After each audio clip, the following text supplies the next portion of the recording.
Hello बच्चों, नमस्कार। मैं साधना आप सबका बहुत बहुत स्वागत करती हूँ आपके इस यूट्यूब चैनल रोजगार विद साधना पंडित में। बच्चों, आज मैं न्यू चैप्टर लेके आई हूँ जो कि हमारा कारक है। उम्मीद है आप अच्छी तरीके से पढ़ रहे होंगे और आप अपनी पढ़ाई प्लीज ऐसे ही जारी रखिएगा और मेहनत बराबर करती रहेगा। बच्चों, पेपर आपका जरूर न जरूर फाइट हो जाएगा, ठीक है। और अगर आप मेरे चैनल पर नए आए हैं तो प्लीज मेरे चैनल को लाइक कीजिए, सब्सक्राइब कीजिए और भी बच्चों में शेयर कीजिएगा। बच्चों, आज मेरा जो है कारक चैप्टर है। कारक चैप्टर से 1 से 2 क्वेश्चन आते हैं और बहुत जरूरी है, ठीक है। तो अब आप देखेंगे किस तरीके से इनको करेंगे हम। देखो, जैसे इसकी परिभाषा है, थोड़ी सी परिभाषा समझो। संज्ञा या सर्वनाम शब्दों के जिस रूप से उसका संबंध कार्य के अन्य शब्दों से जोड़ा जाता है उन्हें हम क्या कहते हैं बच्चों? कारक कहते हैं। अब देखो, कारक होते क्या है, कितने होते हैं, टोटल इनका यूज कैसे होता है, इनकी विभक्ति चिन्ह कौन कौन से होते हैं, ये सारी बातें जानेंगे इनमें। तो कैसे? देखो, संज्ञा या सर्वनाम में जुड़ने वाले 6 कारक होते हैं। कौन कौन से होते हैं? देखो, 6 कारक होते हैं और कुल कारक हमारे कितने होते हैं? 8 प्रकार के होते हैं। तो पहले इन 8 प्रकार वालों को बच्चों हम जान लेंगे और कौन से 2 यूज नहीं होते संज्ञा सर्वनाम में उनको मैं आगे बताती हूँ, ठीक है। देखो, पहला है हमारा कर्ता कारक। तो कर्ता का है बच्चों ने विभक्ति।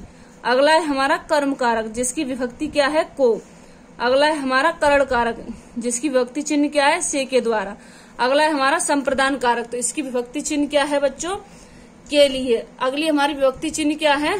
अपादान कारक, तो ये हमारा इसकी विभक्ति चिन्ह है से अलग, अलगाम, ठीक है। संबंध, अगला है हमारा संबंध, तो का की के रा री रे, ठीक है। अधिकरण कारक में मैं पर ऊपर, संबोधन में हे हो हरे हो शब्द ये सब पहले लगते, ठीक है। अगला अब है हमारा कर्ता कारक। तो कर्ता कारक का बच्चा क्या है? पहले जो है इसकी जो देखो ये कारक विभक्ति है ने। प्रत्यक्ष या अप्रत्यक्ष रूप से यूज होते हैं ये, जो भी काम को करने वाला हो, ठीक है। वो प्रत्यक्ष या अप्रत्यक्ष रूप कहते किसे? जो काम करने वाला व्यक्ति उसे, ठीक है। अब देखो कैसे, इसका उदाहरण क्या है? राम ने रोटी खाई, ठीक है। तो ये देखो ने जो है हमारा ये आ गया ना इसमें, राम ने रोटी खाई, ये ने आ गया। देखो इसमें राम ने क्या खाई? रोटी खाई। तो देखो अब कैसे, अब ये ई खाई, तो कई बार क्या दे देता है बच्चों, एक क्वेश्चन में 2 3 क्वेश्चन पूछ लेता है। तो कह देगा देखो निम्न में से बताइए उपसर्ग का यूज हुआ है कि प्रत्यय का? तो हम बच्चों क्या बताएंगे इसमें? प्रत्यय का यूज हुआ है। ये जो ई जो है हमारा, देखो खाई, तो ई जो लास्ट में, ई हमारे लास्ट में जो लगते हैं वो प्रत्यय और शुरू में लगते हैं वो क्या होते हैं? उपसर्ग। तो ई आ रहा है ना, तो क्या है हमारा? प्रत्यय। राम द्वारा रावण मारा गया, तो देखो ये हमारा कर्ता कारक में आता है। सीता गीत गाती है, तो सीता के द्वारा गीत गाया गया, या सीता ने गीत सीता ने, ऐसा तो नहीं होगा सीता ने गीत गाती है, ऐसे नहीं, तो सीता के द्वारा गीत गाया गया, इस तरीके से। तो द्वारा ये जो है ये जो मतलब ये अपवाद क्वेश्चन है बच्चों, ठीक है। ये जो दोनों क्वेश्चन हैं, ये दोनों क्वेश्चन जो है अपवाद क्वेश्चन है, तो इनको या चाहे तो रट लो या समझ लो। अगर आप बना छांट सकते हो तो आप प्लीज इसे अच्छी तरीके से समझो।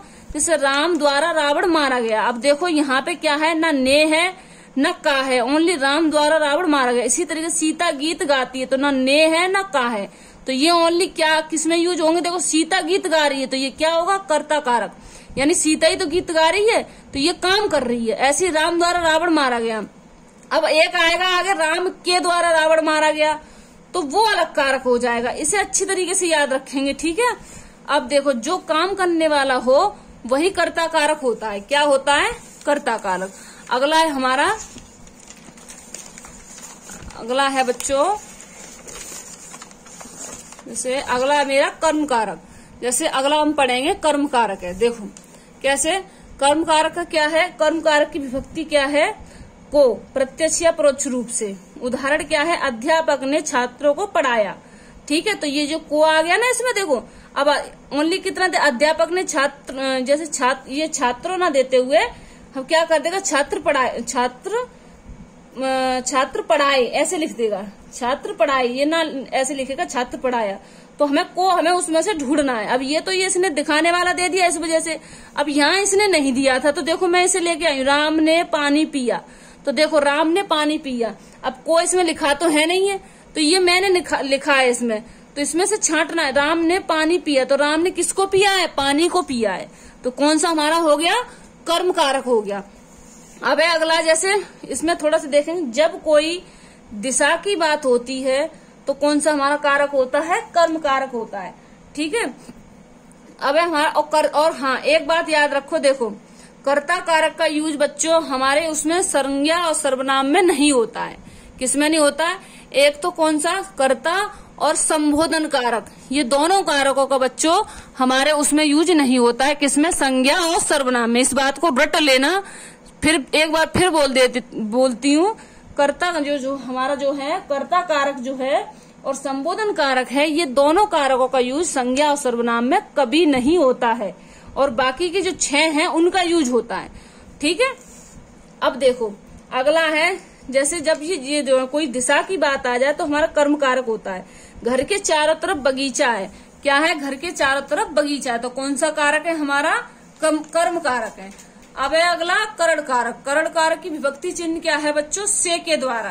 कौन सी है? से के द्वारा। तो करण कारक की विभक्ति क्या? से के द्वारा है। अब जैसे तुम कलम से लिखते हो, ठीक है, तो ये आ गई ना से, इसमें देखो से आ गई।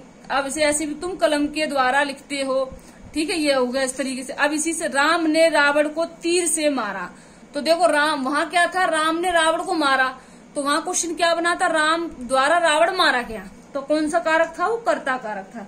राम द्वारा रावण को मारा गया, तो वो कर्ता कारक था। अब यहाँ क्या है? राम ने रावण को तीर से मारा। किससे मारा? यहाँ एक्सप्लेन कर रहा है कि उसने किससे मारा है? तीर से मारा है।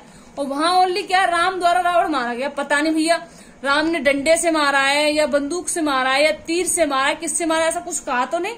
तो वो हमारा कौन सा कारक था? कर्ता।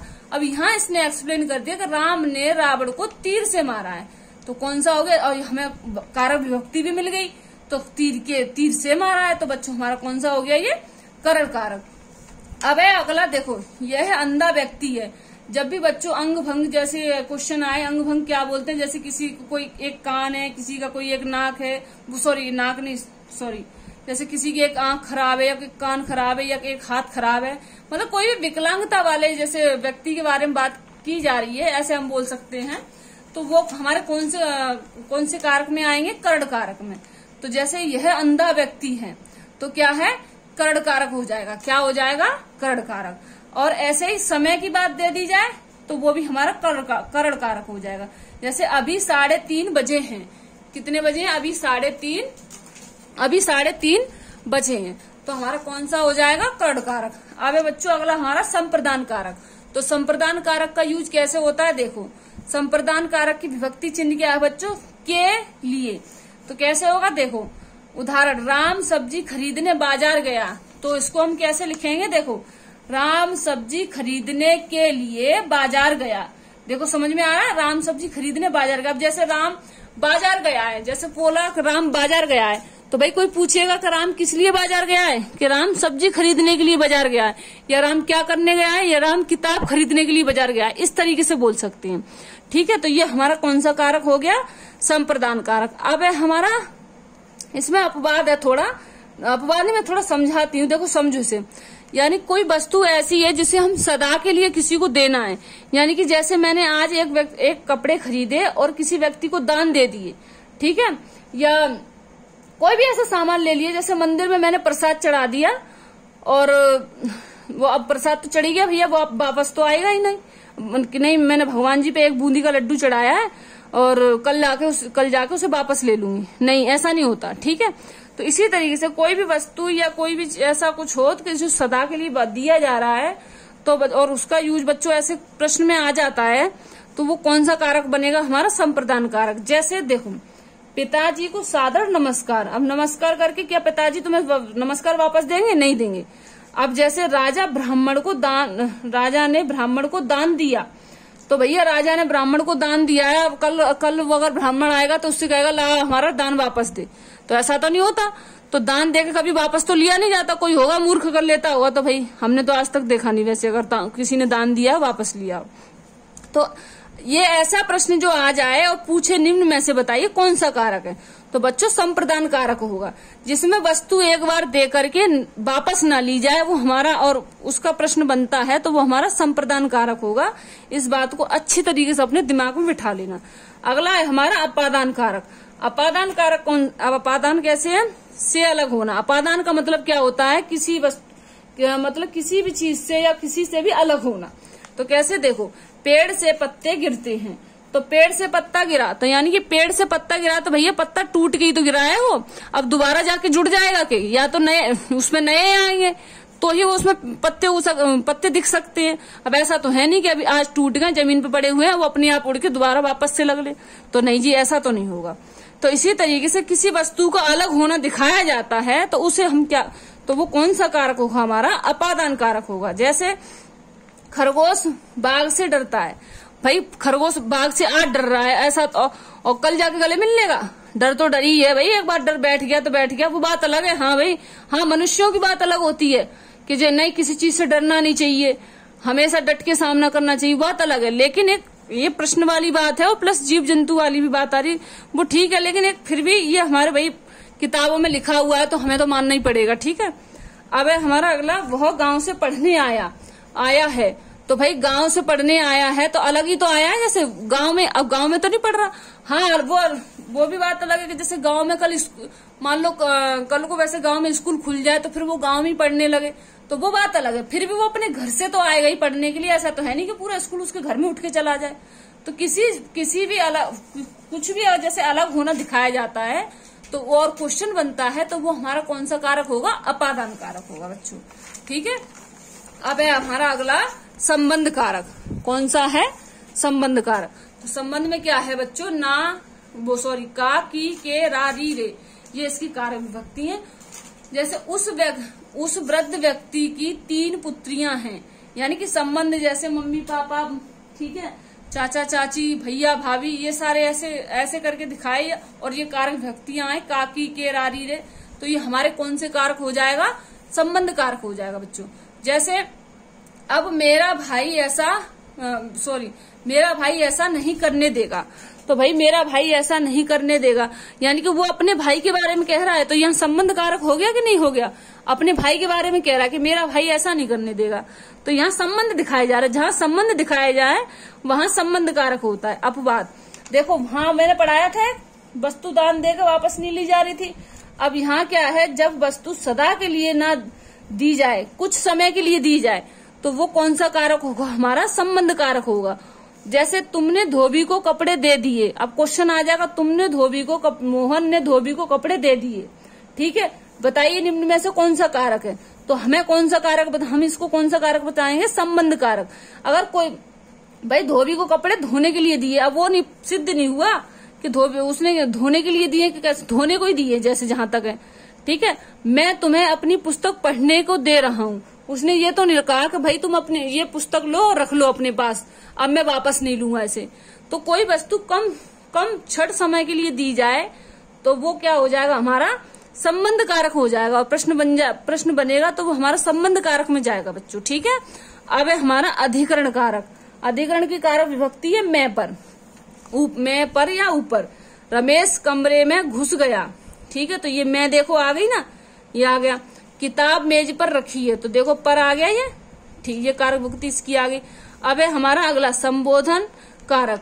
तो देखो ये भी बच्चों यूज नहीं होता संज्ञा और सर्वनाम में, ठीक है, इस बात को भी याद रखेंगे, मैंने इसी वजह से काट दिया। इसकी कारक विभक्ति क्या है, हे, हो, हरे, अरे, हो। हे राम, ये लड़का मानता नहीं है, यानी कि कभी भी आश्चर्यजनित वाली बातें आ जाएं, हे भगवान ये क्या हो गया, हे प्रभु ऐसा कैसे हो सकता है, हे भगवान इसको थोड़ी बुद्धि दो, यानी कि कभी भी आश्चर्य वाली बातें आ जाएं ये, और ये जैसे हमारा ये वर्ड आ जाए तो हमेशा याद रखना बच्चों, संबोधन कारक होता है। अरे रमेश रीता को भगा ले गया, ठीक है। अब ये आश्चर्य वाली बात हो गई कि नहीं। जैसे कल तो मैंने रीता को देखा था, अब अचानक से सुबह जाके पता चलता अरे रीता तो भाग गई। अब भाई आश्चर्य वाली बात है ना कि किसके साथ भागी, क्यों भागी, तो वो वाली बात। अरे कल मोहन की डेथ हो गई या मोहन मर गया, तो बच्चों वो भी आश्चर्य वाली बात है। अरे मोहन बीमार हो गया तो वो भी आश्चर्य वाली बात है। तो आश्चर्य जनित वाली बातें जो हैं हमेशा संबोधन कारक में आती हैं। प्रश्न कौन सा बनेगा हमारा? संबोधन कारक का। बच्चों हमारा कारक कंप्लीट हो गया है। उम्मीद है आपको अच्छी से समझ में आ गया होगा। मैंने बहुत अच्छी तरीके से समझाने की कोशिश की है। और प्लीज आप मेरे चैनल पर नए आए हैं तो चैनल को लाइक कीजिए, सब्सक्राइब कीजिए और बच्चों में शेयर कीजिएगा। और अगर आपका कोई डाउट है तो प्लीज मेरे कमेंट बॉक्स में मुझे बताओ, जिससे मैं आपका डाउट क्लियर कर सकूं। बच्चों ठीक है, ओके, धन्यवाद।